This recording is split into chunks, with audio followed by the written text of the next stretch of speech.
Hello. So, na-discuss natin ang cost of capital kanina, parang intro sa capital budgeting. Ngayon, pumunta na tayo sa capital budgeting mismo.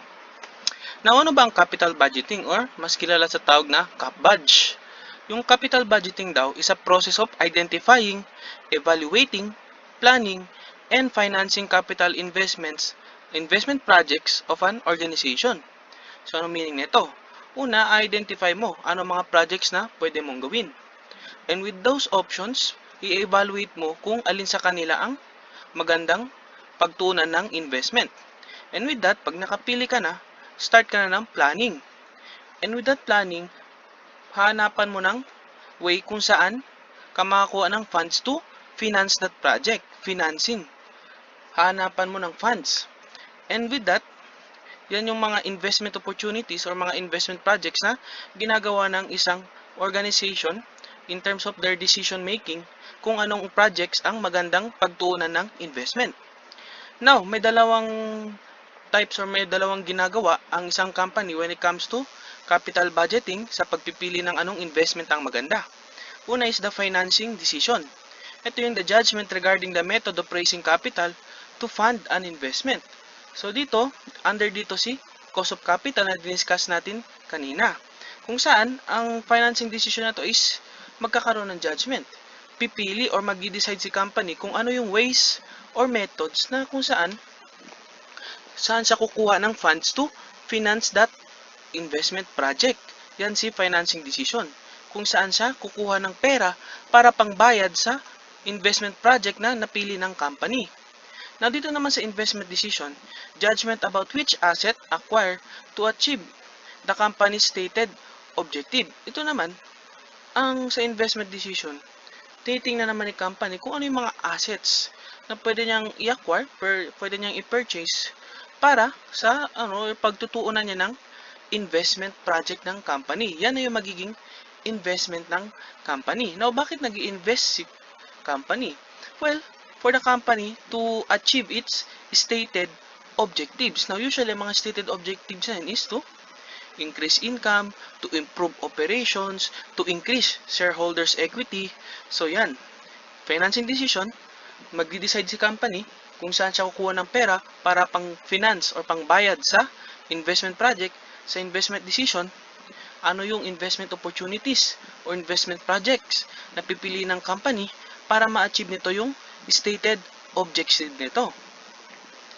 Now, characteristic of capital investment decisions. Now, the first characteristic class is that capital investment decision usually require large commitments of resources. So, therefore, it also involves long-term commitment. O, yan yung wala kayo ng jowa mo.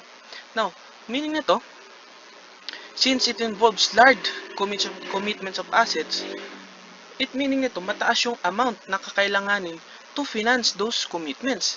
And kapag mas mataas yung amount na kailangan to finance those commitments, usually ang kinukuhanan ng pera is yung long-term investments or long-term capital. Bakit? Kasi sa long-term capital, mahaba rin yung time na pagtutuunan mo to pay up that capital together with its return. Now, the second is capital investment decisions are more difficult to reverse than short-term decisions. Well, as we know, capital investment decisions involves very large decisions, very big decisions, significant decisions that could affect the future of the company.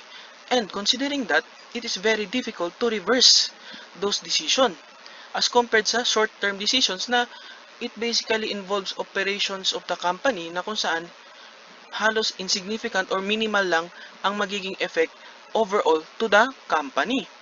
Now, capital investment decision involves so much risk and uncertainty, considering na long-term siya. Hindi mo alam kung ano mangyayari sa future. Like for example, ngayon, nobody expect this pandemic, that this pandemic will affect the economy. And with that, ang daming business na nag-close. So, lalo na kawawa naman yung mga nag-invest sa capital investments, considering the fact na nagkaroon ng de facto pause sa economic activities in major industries. That is a risk with uncertainty. So, yan yung mga characteristics of capital investment decisions. Now, ano yung mga categories of capital investments? Well, first is that independent capital investment projects or screening decision. Ano to? Well, these are projects which are evaluated individually and reviewed against predetermined corporate standards or acceptability resulting in an accept or reject decision. So, meaning nito, meron kang investment opportunity na nakalaan dyan, na meron kang investment opportunity on the table. Now, with that in mind, or with that on the table, you will now assess and evaluate if that opportunity is worth it. Kapag worth it, well, accept the project. Kapag hindi worth it sa evaluation mo, reject it. Now, ano mga halimbawa ng independent capital investment project or screening decisions? First is investment in long-term assets such as PPE, kung saan bibili ka, example, bibili ka ng machinery to improve the production of your company para maging efficient. New product development, gagawa ka ng bagong product na kung saan ibebenta mo sa market na kung saan magkakaroon ng profit ang company. Third is undertaking a large-scale advertising campaign gaya sa Coca-Cola, Pepsi, and other brands. Fourth is introduction of a computer. Like for example, manual pa ang operations nyo. Kapag nag-introduce ka ng computer, wala, bibilis. And lastly, corporate acquisition, shares purchase. Ito yung usually, bibili ka ng subsidiaries or mag-investment in associates ka. Those are significant decisions. Kaya nga siya capital investment. Those are very significant decisions. Itong sila. Now, the second category is mutually exclusive capital investment projects or also known as preferred decision. Preferred decision. Now, bakit? Kasi these are projects which require the company to choose o pipili ka daw from among specific alternatives. The project to be acceptable must pass the criteria of acceptability set by the company and be better than the other investment alternative. Dito, may choices kang pagpipilian. And sa mga choices na yun, isa lang yung pwede mong piliin. Parang mga manliligaw mo. Hindi mo pwede piliin lahat. Iisa lang dapat. Suppose ka independent, itong mga choices na to, hindi yan sila magkaka-related. Hindi yan sila alternative of each other. As compared dito kay mutually exclusive, sa kanya, magkaka-relate yung mga investment. Na kung saan, isa lang ang pwede mong piliin. Now, ano mga example ng mutually exclusive capital investment or yung mga preferred decision? Well, first is replacement against renovation of equipment or facilities. So, either bumili ka ng bago or i-renovate mo na lang. Rent or lease against ownership of facilities. So, i-renta mo ba or magkakaroon kayo ng lease considering the lease is long term? Manual bookkeeping system against computerized system. Magpipili ka, manual pa rin ba ang pag-record mo or i-computerize mo na? Fourth is preventive maintenance against periodic overhaul of machinery. Anong meaning yan? Preventive maintenance, ibig sabihin, per year, chinecheck mo, inaayos mo yung machine against periodic overhaul. Meaning ito, halos papalitan mo na yung buong machinery. So, categories of capital investment, independent, kung saan there are investment opportunities on table, pipili ka alin dyan yung worth it para pagtuunan ng investment ng company. So from those available, i-check mo kung acceptable ba sila or reject, and considering na hindi sila related to each other. As opposed kay mutually exclusive, which is the second category, na kung saan yung mga investment na pwede mong pagtuunan ng capital, they are related to each other in such a way na isa lang yung pwede mong piliin. They are mutually exclusive, and since they are mutually exclusive, isa lang yung pwede mong ma-prefer among the alternatives. Now, ano mga elements ng capital budgeting?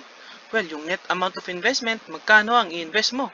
The operating cash flows returns from the investment. So, magkano yung babalik sa'yo?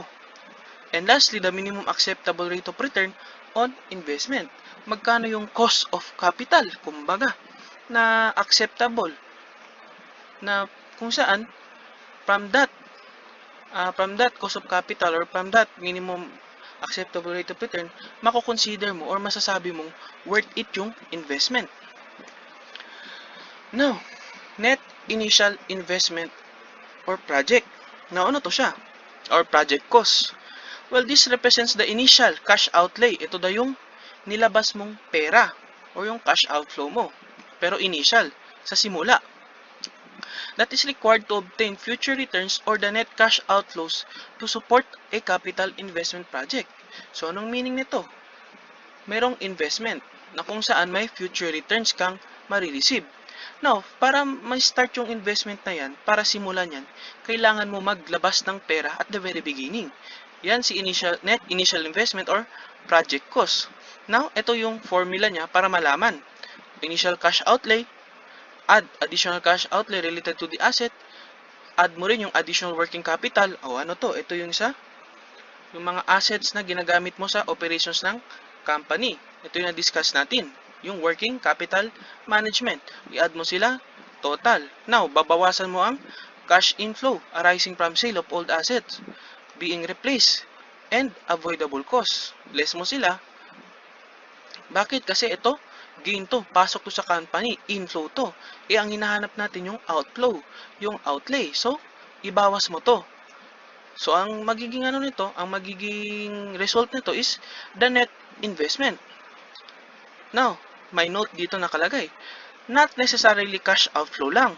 Have been in cases where there is a sacrifice such as opportunity cost. Now, anong sample nito?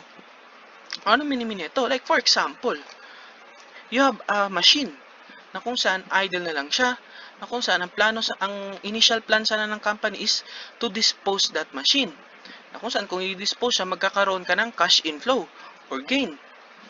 Now, biglang nagkaroon ng bagong project na kung saan yung machinery na yun o yung machine na yun is applicable to be used on that project. Now, because of that, instead of selling that machine, ang naging decision ng company is to include that machine in the new investment. Now, ano yung opportunity cost doon? Yung opportunity cost doon is yung cash inflow mo sana na na-receive kapag nabenta mo yung, if ever nabenta mo yung machine. But since hindi mo na siya ibebenta, gagamitin na siya sa new project, considered na yun as opportunity cost. So, yun ang mini-min neto. Now, kapag may nilabas kang pera, dapat may babalik rin sa'yo. Kasi nag-invest ka eh. Kapag nag-invest ka, siyempre dapat kikita ka dyan. Now, net cash returns. Inflows of cash expected from a project reduced by the cash cost that can be directly attributable to the project. Now, ito yung kanyang equation or formula. Una is the annual incremental revenue from the project less incremental cash operating costs, o bawasan mo daw yan. Ang magiging result is the annual cash inflow before taxes. And as we know, taxes, babawasan yun yung income mo. And with that, tax rate times the annual cash inflow before taxes minus the depreciation. Siyempre, bakit? Kasi ang pinag-usapan natin dito is cash. Ang depreciation man, although it is an expense on the books of the company, walang cash flows na nangyari sa depreciation. So, babawasan natin yan. And with that, ang magiging result is the annual cash inflow after taxes. Now, we also have here another equation or another formula. So, annual incremental revenue from the project minus the incremental operating cost. Ang result is annual cash inflow before taxes less incremental depreciation. Siyempre, kasi depreciation, walang cash flow dyan. Ang kalalabasan, net income before taxes less income taxes. Ang kalalabasan is net income after taxes. Now, with that incremental depreciation, i-add mo, pabalik, tiyan mo, dito binawasan, dito in-add pabalik, annual net cash inflow after taxes.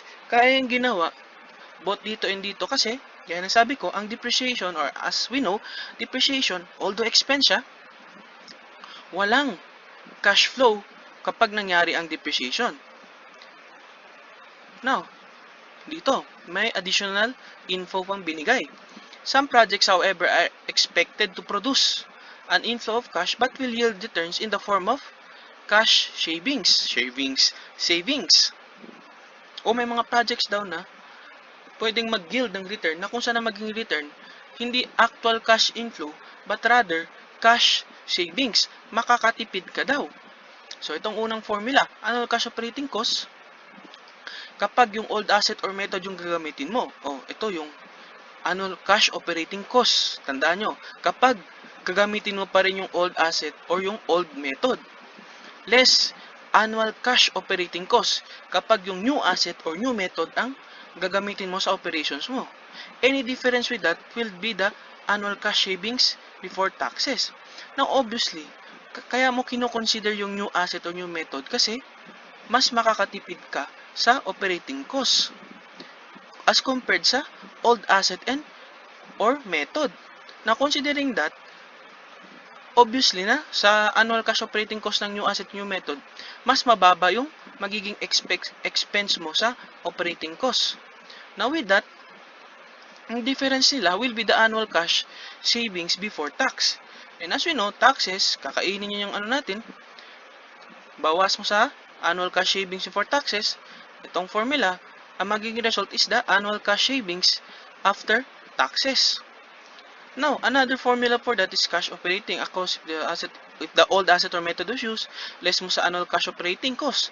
Kapag yung new asset or method, ang kalalabasan, cash savings before taxes, ibawas mong incremental depreciation because depreciation, wala siyang cash flow. Increase in income before taxes, less income taxes, increase in income after taxes, add mo incremental depreciation, ang kalalabasan, net cash savings after taxes. Now, depende sa problem kung alin yung gagamitin mo dito. Lalo na, ito obviously, kapag sabihin ng problem na ano yung magiging savings, etong gagamitin mo. Pag sinabi ng problem na yung cash inflow, etong gagamitin mo. Now, punta naman tayo sa stages in capital budgeting process. Now, 5 ang stages nito. Pero una, discuss natin ang stage 1. Stage 1 is identification and definition. Dito daw, the process begins by exploring available opportunities. Meaning, maghahanap si company na kung saan maganda mag-invest. Anong mga projects ang magandang pagtuunan ng investment. Now, ito, ano yung mga klase ng investment projects or mga klase ng opportunities na pwedeng pagtuunan ng investment ng company. Expansion, improvement, and replacement. Now, for example, ito, if a company is seeking to expand its warehousing facilities, like, for example, baka unti-unti nang napupuno. So, kailangan niya nang mag-expand ng storage niya. It might have chosen between adding its current building or purchasing a larger space in a new location. Each option must be evaluated in which option is suitable and advantageous on the part of the company. So, with that, nagde-decide si company, i-expand niya lang ba yung area ng current building niya? Or bibili na lang siya ng mas malaking space sa isang bagong location? So, yan yung identification and definition stage ng capital budgeting process. Maghahanap ka kung alin yung mga opportunities na magandang pagtuunan ng investment. Pumunta naman tayo sa second stage. Ano tong second stage? Estimate operating and implementation cost. Ito, dito daw, information gathering on both quantitative and qualitative information. Now, ang gagawin mo dito daw is estimating how much it will cost on the company on both options using internal and external research. So, meaning lang, magkano daw ang gagastusin mo on the options that you have. Like, for option 1, for expanding the current space, ano magiging gastos mo? Option 2, ano rin yung magiging gastos mo for purchasing a larger space in a new location? So, yan yung gagawin mo sa second stage. Now, for example daw, based on the example earlier, how much will be the cost related to purchasing a larger space in a new location and the cost related on adding its current building and other costs relevant on the decision making on the top management. So, dito, hanapan mo saan pwede mag-invest ng new opportunities. Dito, from those options na meron ka, hanapan mo na ng additional information kung magkano yung gagastusin mo in relation to that options. Now, sa third stage naman, ang gagawin mo ay estimate cash flow or benefit. Selection, dito na. This part determines how much cash flow of the project is expected to generate on both options. Then with this, compare the two options which provides more cash flow and how it is successful in the past. And also take into consideration on the indirect cash flow that can generate cost savings on the part of the company because of its efficiency. So yan ang gagawin mo sa third stage, yung pag-estimate ng cash flow. Hindi lang direct cash flow, kundi pati yung mga indirect cash flows. Kasi malay mo, or as we know, that could affect the decision making of the company. So kailangan before you make a decision, dapat informed. Alam mo at least significantly all of the necessary details para makapag-choose ka ng proper option or the best option that is beneficial or the most beneficial for the company. Now, after doing the third stage, start ka na sa fourth stage, financing, or dito mag-assess ka na ng risk or risk assessment. This step is assessing the risk associated with the project, including the amount of money the company stands to lose if the project fails or can't meet the expected results. Once it is determined, the company can compare it against the expected cash flow or benefit to see if which of the two choices are more sense to pursue. Alin yung magiging sensible para piliin. Parang shota mo o parang maniligaw mo. Mag-risk assessment ka na kung alin sa mga maniligaw mo ang worth it piliin. Yun si financing or risk assessment. I-consider mo na, i-evaluate mo na based on your datas, mga informations na meron ka dyan. Alin sa mga options mo ang pwedeng pagtuunan ng investment. Alin sa mga options mo ang worth it mag-invest. Now with that, pumunta na tayo sa fifth stage ng capital budgeting process, which is the implementation, which includes monitoring. Now, sa fourth step, naka-choose ka na. Alin sa kanila, based on your risk assessment, ang worth it pagtuunan ng investment. Now, nakapili ka na, i-implement mo na yung choice mo. If a company chooses to move forward with the project, it will need an implementation plan. The plan should include the means of paying for the project at hand. O, hahanapan mo daw saan ka pwedeng kumuha ng funds para bayaran yung project or i-finance yung project, a method of tracking costs, and a process for recording cash flow or benefits the project generates. Now with this, generally, it will include a timeline which include an end date if applicable. So, stages of capital budgeting process, identification and definition.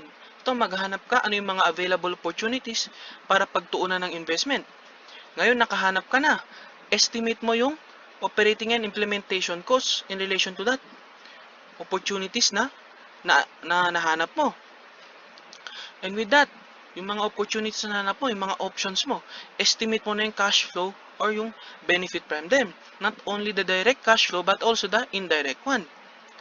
Dapat kumpleto ka sa information or may significant amount of information ka in relation to those options. Bakit? Kasi pagdating mo sa fourth stage, magkakaroon ka na ng risk assessment. Pipili ka na alin sa mga options mo ang worth it pagtuunan ng investment. And when you make a decision, dapat it is informed. Dapat alam mo yung mga necessary and significant details para yung decision or yung option na pipiliin mo is magiging beneficial or will be the most beneficial option for the company. And since nakapili ka na, ngayon, i-implement mo na yung option mo, yung choice mo. Yun yung stages ng capital budgeting process. Now, ito na-mention natin kanina, ano mga types of capital investment project? Well, first, replacement. Old asset to new one. Like, for example, sa isang manufacturing company, mas beneficial ba? Since old machineries na ang ginagamit, bibili ka na ng bago to replace those old machines sa iyong manufacturing operations. Second, improvement. Purchase a new system for the company. Ito, for example, manual yung recording mo ng sales and other and other bookkeeping. Ngayon, pwede mo na silang i-computerize. That is an improvement sa operations ng company. Third is expansion. Ito yung sasabi natin. May example before, yung kulang na yung storage, storage area. So, bibili ka ng or may options ka na expand yung current area mo or bumili ng mas malaking storage space sa new location. Expansion. So, types of capital investment, projects, replacement, improvement, and expansion. Now, with this, pag-usapan naman natin yung capital investment factor. So, kung makita nyo, may similarity siya sa elements of capital budgeting. Pero not necessarily very related, parang resemblance lang. Now, ano yung mga factors ng capital investment? Well, first is the net investment. Ano to siya? Well, cost or cash outflows less cash inflows or savings incidental to the acquisition of the investment project. So, kung makita natin yung si net investment, kumbaga ito yung pinag-usapan natin kanina. Si net initial investment of project, which represents the cash outlay, and yung cash returns, yan, si net investment. Yung ito. Now, so, cost or cash outflows less. Babawasan mo siya ng cash inflows or savings incidental to the acquisition of the investment project. So, kaya nga net investment. Yung nag-invest ka, magkano yung actual na ginastos mo. So, cost or cash outflows. Ano to? Binigyan tayo ng mga tawag doon, mga kinds, types, or anuman, or enumeration.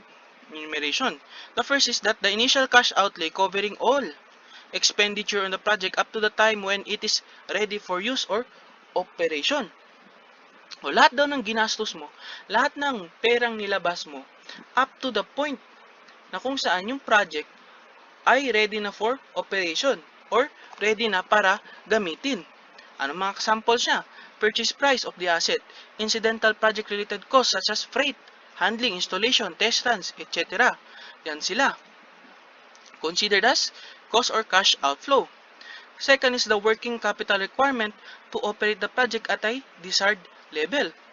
So ito, alam natin, na-discuss natin to sa working capital management na kung saan yung mga current assets mo, gagamitin mo para sa operations ng company mo. Now, in this particular topic or in this particular enumeration, yung operations mo is to make the project achieve the position or achieve the condition of being in a desired level. Yung desired level na minimin nito is para magamit na siya sa operations or pwede na siyang gamitin. Lastly is the market value of an existing currently idle assets which will be transferred or to be utilized in the operations of the proposed capital investment project. So, ito, ang sabi dito, ito yung sinasabi ko kanina, yung saan ba? Yung ito, na kung saan, not necessarily cash outflow lang, have been cases where there is cash sacrifice such as opportunity cost. So, yung dito, yung idle asset na ibebenta mo sana kaso magiging useful sa bagong project nyo, instead na ibenta nyo, ginamit nyo na lang sa new project. Na yung opportunity cost na sa pagbenta niya sana, yun, considered siya as cost or cash outflow.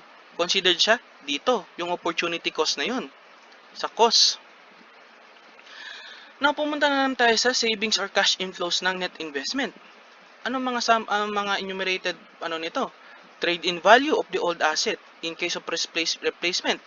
Yung old asset daw, pwede mo pang ibebenta mo. Kasi hindi mo naman siya gagamitin for the new method or new operations na i-engage mo. Second is the proceeds of the old asset to be disposed due to the acquisition of the new project. Less applicable tax in case there is a gain on sale or add tax savings in case there is a loss of the sale. So, parang ibebenta mo rin. Ito, trade-in value. Ito, bebenta mo. I-dispose mo. And lastly, avoidable cost on immediate repairs of an old asset to be replaced net of tax. For example, yung old asset na ginagamit mo sa current operations, hindi mo na siya kailangang i-repair. Bakit? Kasi hindi mo na siya gagamitin. Kasi may mga new assets ka nang gagamitin for your operations. So, that avoidable cost is a savings. And, pero, since considered as income or gain, net of tax.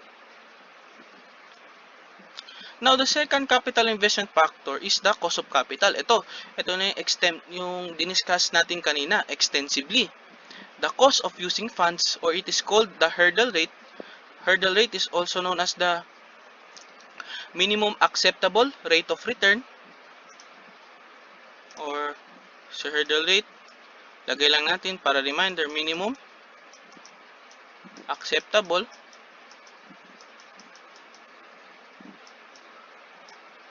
rate of return.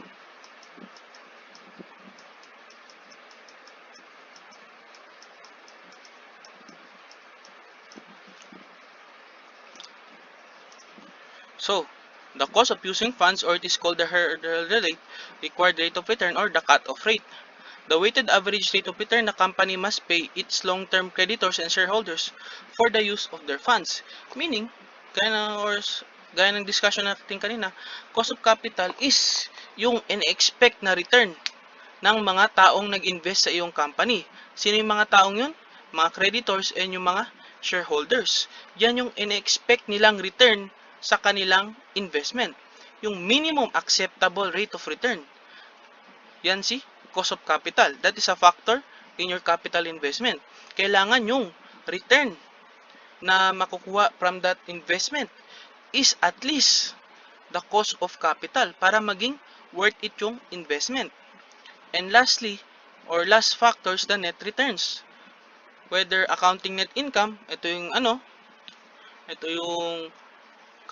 accrual basis ang ginagamit mo, and the net cash inflows, kung saan cash basis na ang ginagamit mo. Now, so ngayon, pumunta naman tayo sa commonly used methods of evaluating capital and investment projects. So, na-discuss natin, like, hanap ka ng mga opportunities na kung saan pwede mo pagtuunan ng investment. Then, i-evaluate mo yung mga opportunities na yun kung saan sa kanila ang worth it pagtuunan ng investment. Now, paano mo sila i-evaluate? Well, in the quantitative aspects, ito yung mga methods na gagamitin mo to evaluate them. I repeat, sa quantitative aspects. Now, may dalawang klase or groups of methods na available. First, the methods that do not consider the time value of money. And second, methods that consider the time value of money, also known as discounted cash flow method. So, punta tayo sa methods that do not consider the time value of money, or the non-discounted cash flow. So, as you know, time value of money, ang meaning lang ng concept na yan is, yung pera ngayon is much more worth it, or mas malaki yung value niya as compared sa identical amount in the future. Yun si time value of money.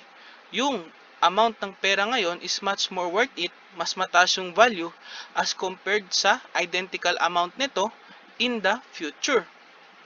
Yun si time value of money. But in this group of methods, hindi niya kinoconsider si time value of money. Now, the first method under this group is the payback method. Now, ang pag-solve kay payback method is equals to the net cost of initial investment divided by the annual net cash flow. So, the result will be the length of time required by the project to return the initial cost of investment. Ito, ang meaning nito is, naglabas ka ng pera, ilang years bago bumalik yung capital mo, bago bumalik yung nilabas mong pera. Yun si payback method. Mini-measure niya kung gaano kahabang time bagong bumalik yung capital na ininvest mo. Yun si payback method. Kaya nga, payback eh. Now, ano mga advantages ni payback method? First is that, yung si payback daw, it gives information about the project's liquidity. How? Gaya na sabi ko, mini-measure nito na gaano katagal bago bumalik yung capital na nilabas mo, bago bumalik yung investment mo. Yun si project's liquidity. Second, that it is a good surrogate to risk or for risk. A quick payback period indicates a less risky project. Meaning lang yan, parang it is unidentifiable or identifiable of a risk. Na kumbaga, kung mabilis bumalik yung capital mo or also known as the quick payback period, ibig sabihin less risky yung project. Kapag matagal naman, you can consider it as a more risky project. Kaya good surrogate for risk siya. Third is that it does not include interest rate. So because it does not include interest rate, it is easy to compute. Madali lang, breezy. Kaso, meron siyang disadvantages. First is that the payback does not consider the time value of money. Nako, all cash received during the payback method are assumed to be equal value in analyzing the project. Now, as we know, in reality, yung value ng pera bumababa as time goes by. Bakit? One of the reasons is inflation. Now, since the payback period or the payback method does not consider time value of money, it is not showing us the real value of the investment. Kasi it does not consider the time value of money. So yun yung isa sa mga disadvantage niya. Second is that it gives more emphasis on liquidity rather than profitability. Ano to? And considering that liquidity is inversely related to profitability. Bakit? Kasi it is more focused on return of investment than return on investment. As we know, return on investment, it talks about the profitability of the operations or of the project. Yun si return on investment. Magkano yung return sa in-invest mo? Nasa return of investment, ang pinapertain niyan is yung liquidity. Bakit? Kasi yung return of investment, ang pinag-uusapan dyan is gaano katagal bago bumalik yung total capital na in-invest mo. Yun si return of investment. Ito si return on investment measures profitability because ang pinag-usapan dito is magkano yung returns, magkano yung rate na babalik sa'yo, magkano yung kikitain mo. Yun si return on investment. So, tandaan nyo yan. The third disadvantage daw, class, is that it does not consider the salvage value of the project. Bakit? Kasi baka, in the end of the project, baka pwede mo pang ma-dispose kung ano man yung mga natira dyang equipment, anong mga asset na natira dyan. Kaso, kay payback method, it does not consider that. And lastly, it ignores the cash flow that may occur after the payback method. Bakit? Kasi kung titingnan mo si payback method, ang mahalaga lang sa kanya is gaano katagal bago bumalik yung total capital na ininvest mo sa project. After that, wala nang pake si payback method. Kaya, dito sa kanya, it ignores the cash flow that may occur after the payback method. Now, considering this, nasolve mo ng payback method, paano mo siya gagawing basis sa isang decision? Well, dito nakalagay. If yung payback period daw is less than or equal to the maximum allowed payback period, accept. Bakit? Kasi, ibig sabihin, at the same time or mas maikli pa, nabawi mo na yung capital mo. Kaso, kapag yung payback period is greater than the maximum allowed payback period, reject mo na yan. Bakit? Kasi, matagal bago bumalik yung capital mo as compared sa maximum allowed payback period. So, ulit natin, pag less than or equal to the maximum allowed payback period, accept. Kapag greater than naman, reject. Pupunta naman tayo sa second method ng group na to, which is the bailout period. Now, cash recovery on operating cash inflows and also includes the estimated salvage value or proceeds from sale at the end of each year of the life of the project. Now, as we can see here, para lang siyang payback method. Kaso kay bailout period, kina-consider niyo yung estimated salvage value ng mga assets that will be available to be sold or disposed of at the end of the project or at the end of the life of the project. Kasi kay payback method, hindi natin siya kino-consider. pagdating kay bailout period, kino-consider na natin siya.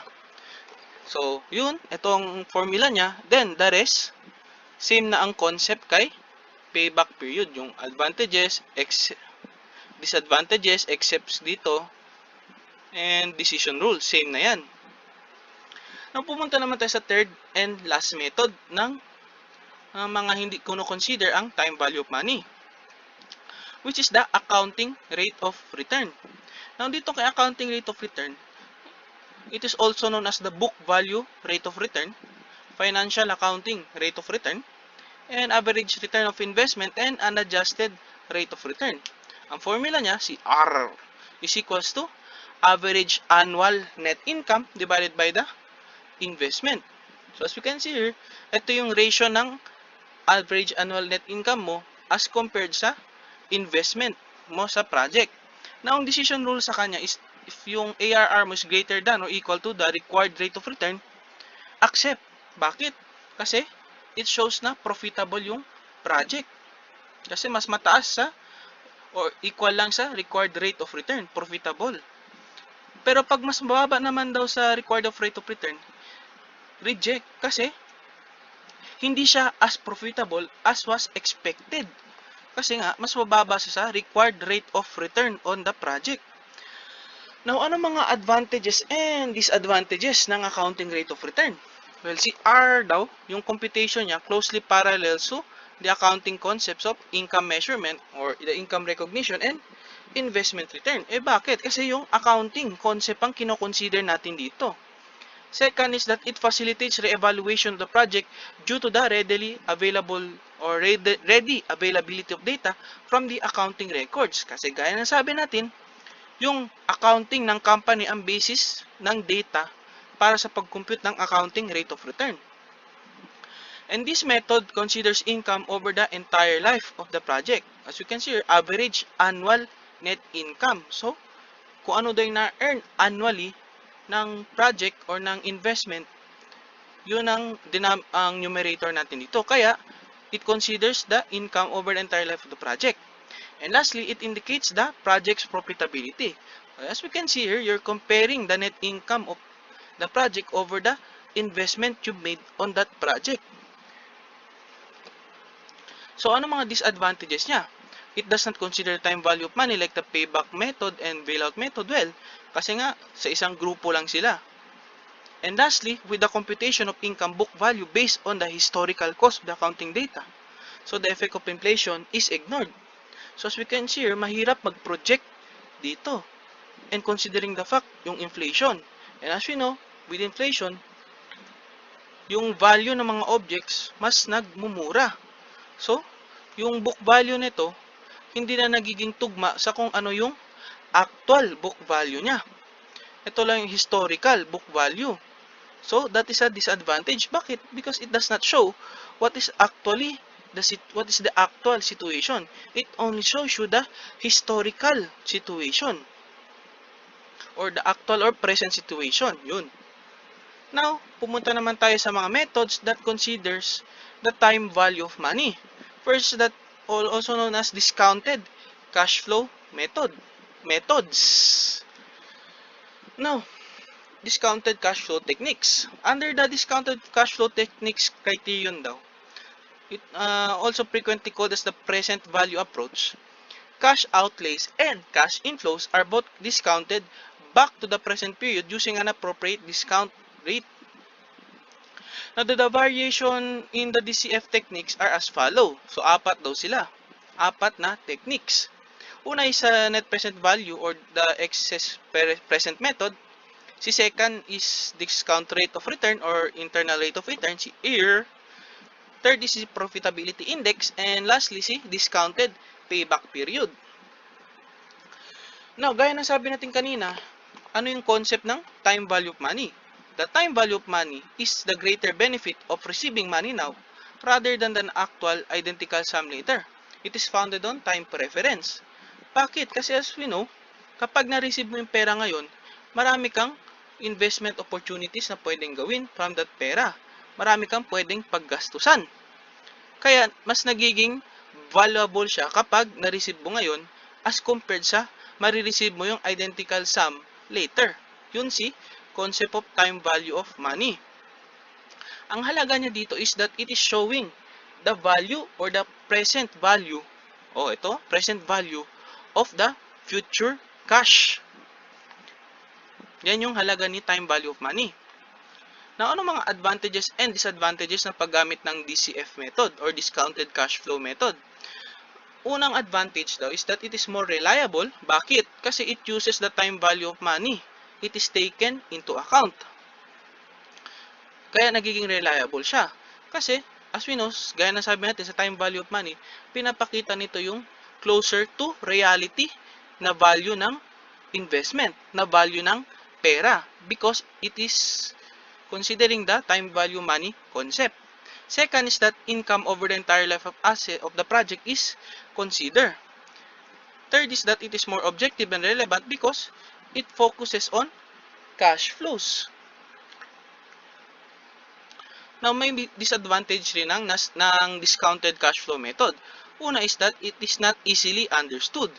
Lalo na sa mga uninitiated. Like, ano yung time value of money?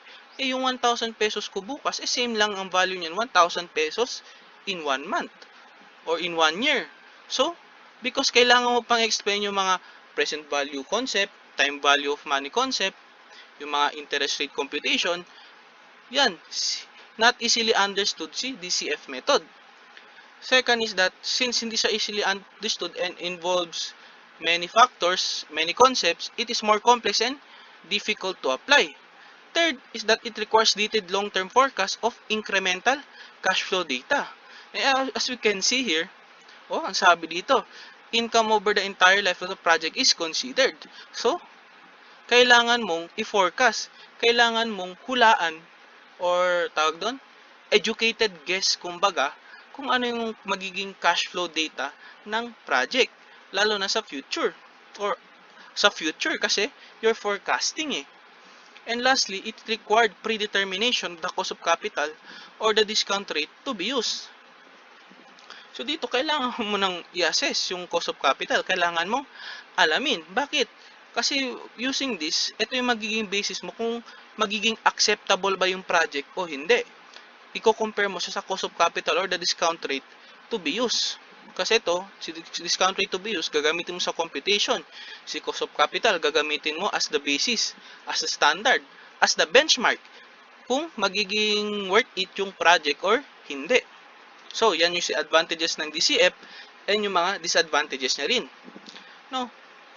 Additional concepts pa, pero ito, alam nyo na to. Si present value, yung present value future cash flows, yung annuities, si ordinary annuity at the end of the periods, equal payment sila, annuity due naman, beginning of the period. So, parang little reminder lang to, kasi alam nyo na to. Now, pumunta na tayo sa unang method na unang method na kung saan kino-consider nila ang time value of money or also known as the discounted cash flow method. Yan si present value or si net present value, si NPV.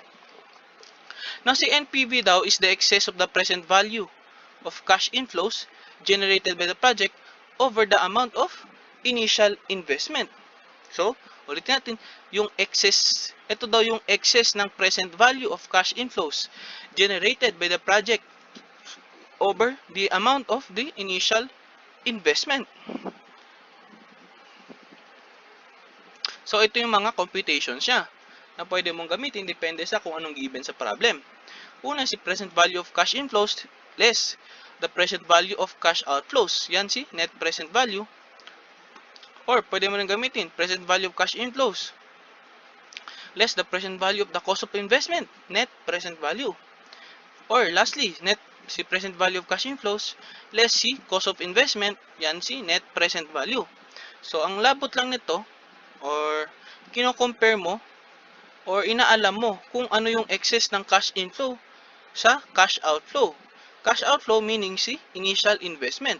Bakit? Kasi pag mas mataas si cash inflow kaysa kay cash outflow, meaning yan may net cash inflow. Meaning yan, may kikitain ka from the project. Pero pag nag-negative yan, ibig sabihin, mas malaki yung nilabas mong pera kaysa sa pera na na-receive mo.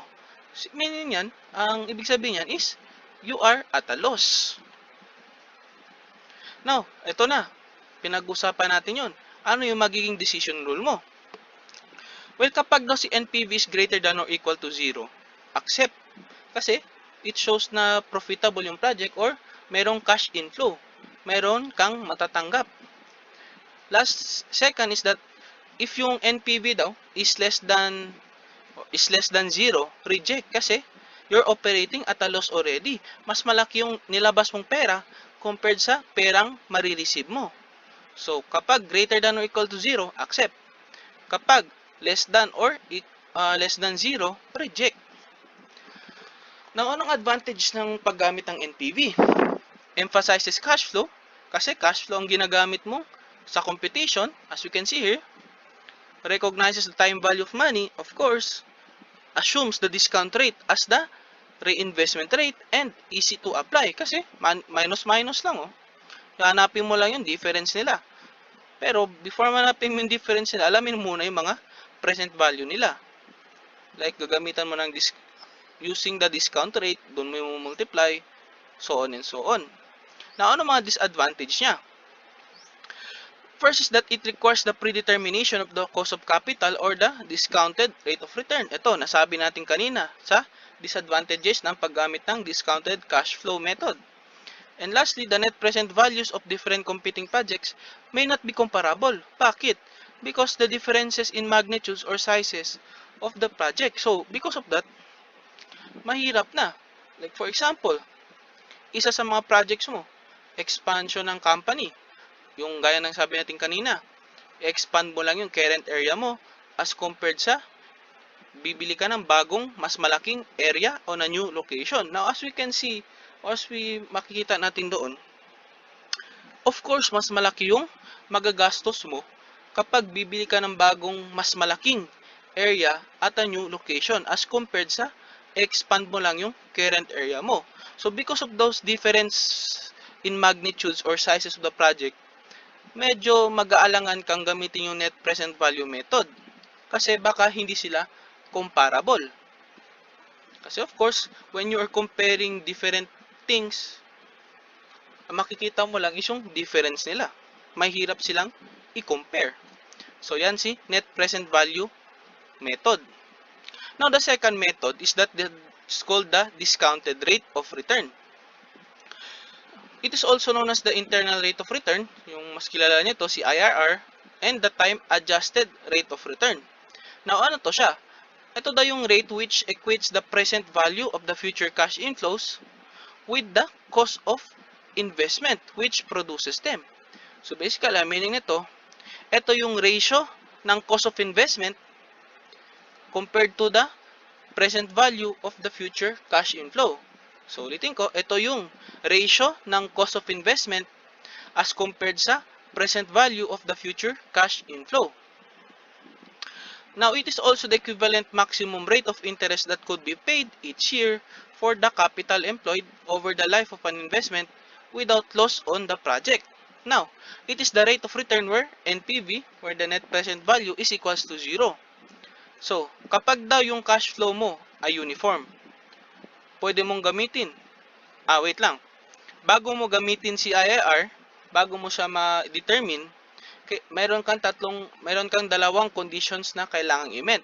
Ano 'yun? Una, dapat yung rate of return mo where dapat yung NPV equals to 0. Second, dapat yung cash flows uniform, meaning consistent. Kapag ito, present tong dalawang factors na to, pwede mong i-compute yung IRR. So, tandaan yan. Now, sabihin na natin, na-check nyo tong dalawang to. Paano natin i-compute ang IRR? Paano natin siya i-determine? Well, dito nakalagay. First, that determine the present value factor for the internal rate of return with the use of the following formula. Present value factor for IRR is net cost of investment divided by the net cash inflow. So, gaya na sabi natin ito sa task kanina, ito yung ratio ng cost of investment with the present value of the cash inflow. So, ito yung computation niya. And second, using the present value annuity table, find the line N or the economic life the PVF obtained in step 1. So, hanapin mo, i-compare mo. Now, the corresponding rate is the IIR when the cash flows are not uniform. The IIR is determined using trial and error. So, ito, sinasabi natin. Kaya natin pinipilit na kaya natin sinasabi na maganda pag yung cash flow is uniform, consistent. Kasi, pag na-compute mo to, hanapin mo na lang yung magiging answer sa present value annuity table na kung saan nakalagay yung economic life. Na, kapag hindi uniform yung cash flows, mas mahihirapan kang isolve si IIR. Bakit? Kasi, magta-trial and error ka. And pag ma-trial and error ka, doon mo pa mahanap si corresponding rate. As compared kung dito, pag nasolve mo na to, tapos, uniform pa ang cash flow, hanapin mo na lang sa table yung corresponding IRR niya, yung corresponding internal rate of return. So, yun. Sa ibang books, if nakita ko may mga 5 steps pa, mas clear yung explanation. Pero ito, madali din man tingnan kasi titingnan mo lang sa table eh. Pero sa ibang books, Now, alam mo ng IIR. Paano mo siya gagamitin as a basis on your decision? Well, dito ng decision rule. First is that if the IRR is greater than or equal sa required rate of return, accept. Bakit? Kasi makita mo na profitable. Second is that, second scenario, kapag yung IRR daw is less than the required rate of return, reject kasi hindi siya as profitable as expected. So, because of that, reject mo siya.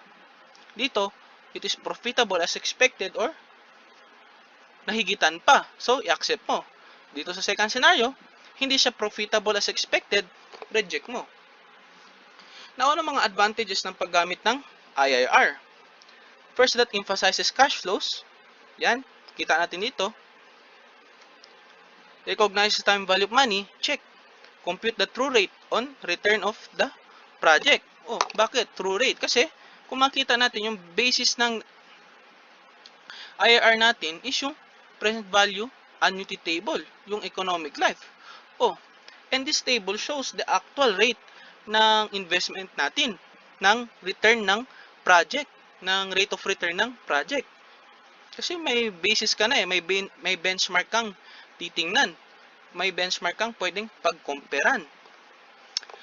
Now, punta naman tayo sa disadvantage. Assumes that the IRR is the reinvestment rate. And second, when the project includes negative earnings during the economic life, different rates of return will result. Like, for example, ngayon, dahil sa COVID-19, dahil sa pandemic, of course, magkakaroon ng negative earnings yan.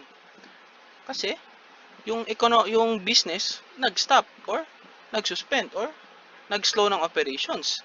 Now, because of that, it will affect the computation of the IRR because nagkaroon ng negative earnings. So, with that, hindi na siya magiging consistent. That is a disadvantage. So, yan si IRR or discounted rate of return. Now, additional note lang for payback reciprocal, because it will help you sa IRR, payback reciprocal is the rate of recovery of investment during the payback period. So, meaning lang yan, parang binaliktad mo yung formula ni payback period. Ni-reverse mo. When a project is at least twice the payback period and the annual cash flow are approximately equal, the payback reciprocal may be used to estimate the discounted rate of return. So, pwede mo daw siyang gamitin sa pag-estimate ng discounted rate of return kapag na-check mo yung dalawang conditions na kailangan. First is that kung yung project daw is at least twice the payback period. Yan ang first condition. And second, yung annual cash flow daw are approximately equal, uniform, consistent. Kapag itong dalawa na check mo, si payback reciprocal, pwede mo siyang gamitin to estimate the discounted rate of return. Tandaan nyo yan. A project with an infinite life would have a discounted rate of return exactly to its payback reciprocal. Na paano natin i-compute si payback reciprocal? Ito, annual cash inflows divided by the net investment. Kita nyo. Parang binaliktad lang talaga si payback method. Or, since binaliktad mo lang si payback method, Kung ano mang answer kay payback period or payback method, gagawin nyo siyang denominator to a numerator of 1. Ano man answer dito, yun si payback reciprocal. Now, pumunta naman tayo sa pangatlong method ng discounted cash flow methods. Ito si profitability index. Also known as the present value index, benefit cost rate, desirability index. Ano ba tong si profitability index? Ito daw yung ratio of the total present value of future cash inflows to the initial investment. So as we can see, baliktad siya ni net cost of investment, net cash inflow. Yun, pang opposite siya or reverse siya.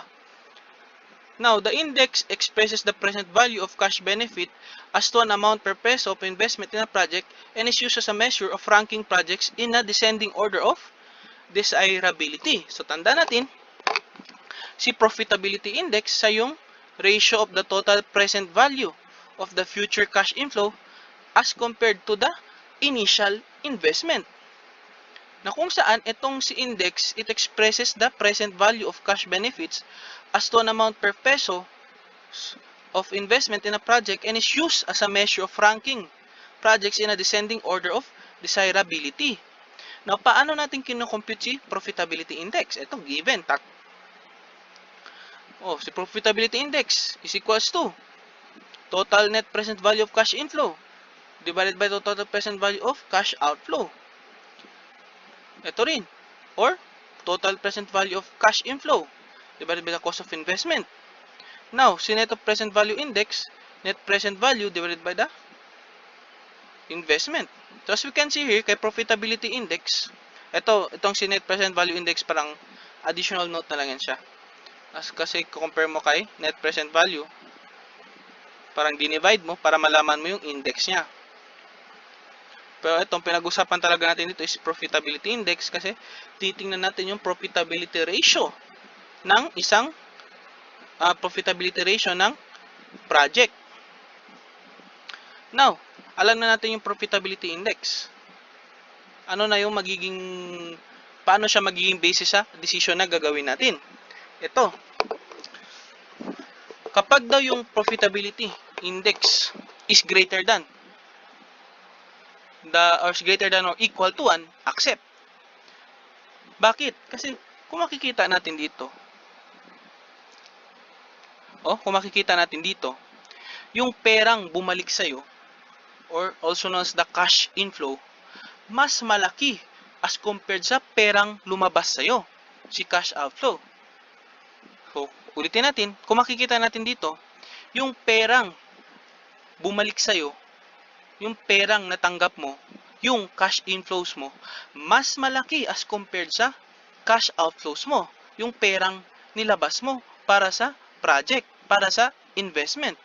Now, so basic division, since mas malaki yung sa taas, magiging equal to 1 or greater than 1. And because of that, it shows us na mas malaki yung benefits na na-receive mo as compared sa expenses or cost na nagastos mo. So, kapag greater than or equal to 1 yan, accept the project. Now, here naman, kapag less than 1 yan, meaning yan, mas mataas yung cash outflows mo, mas mataas yung cost investment mo as compared sa cash inflows mo. So, pag ganyan, less than 1 yan. Now, kapag less than 1 yan, ang pinapakita niyan is mas malaki yung perang ginastos mo as compared sa perang na-receive mo. Mas malaki yung cost mo as compared sa gains, incomes na na-receive mo. So, because of that, reject the project.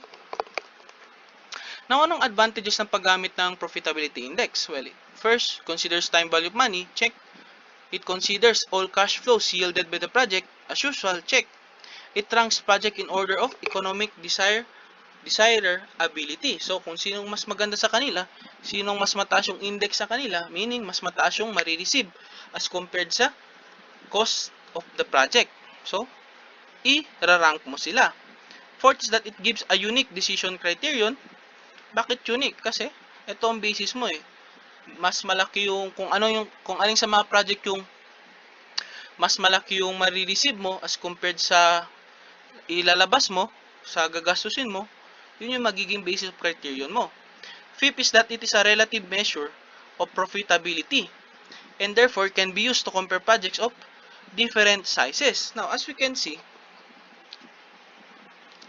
dito, mahirap siyang, si net present value method, mahirap siyang gawing pang-compare sa competing projects kasi hindi comparable yung mga projects na yun because of the difference of magnitudes and sizes. Pero pagdating kay profitability index, pwede mo siyang gamitin to compare the projects of different sizes because it is a relative measure of profitability. You are looking at the ratio you are looking at the ratio na kung saan tinitingnan mo or in-evaluate mo kapag mas mataas ba yung marireceive mong cash inflows, benefits, gains, income as compared sa ilalabas mong cash outflow, expenses, costs, and others. And since pinapakita ito 1:2 blah blah 1:2 mas maganda siyang gamitin. Kaso may disadvantages din si profitability index. It is not consistent with maximizing shareholders' weight. And second, it assumes the discount rate is known and consistency, which might not be the case. So, ito mga disadvantage ni profitability index. Lastly, pumunta tayo kay discounted payback period. Also known as the break-even time, it is a method that recognizes the time value of money in a payback context. So, meaning nito, payback method din siya, pero yung basahin muna natin, this is used to compute the payback in terms of discounted cash flows received in the future. That is, the periodic cash flows are discounted using an appropriate capital rate. The payback period is computed using the discounted cash flows rather than the actual cash flow. So, gaya ng sabi ko, or gaya ng almost ko sabihin, itong si discounted payback period, payback method din siya, kaso, discounted lang ginagamit mo. What does it look like? Ito,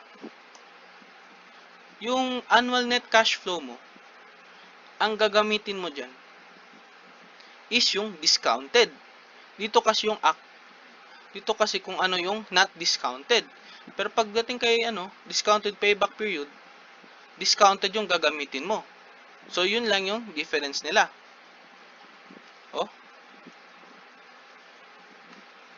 Discounted cash flow received in the future. And that's the end. So, capital budgeting. Yan si capital budgeting. Now, sa books kasi class, yung kay Brigham, mas madali siyang intindihin. Yung kay Githam ba yun? Yung kay Githam naman, medyo in-depth yung discussion niya. Maganda rin siyang basahin, lalo na kapag nagre-review na kayo sa boards kung may time kayo. Pero yan si capital budgeting, more on decision making yan. Kaya intindihin nyo talaga yung concepts niya. So that is all. Bye-bye.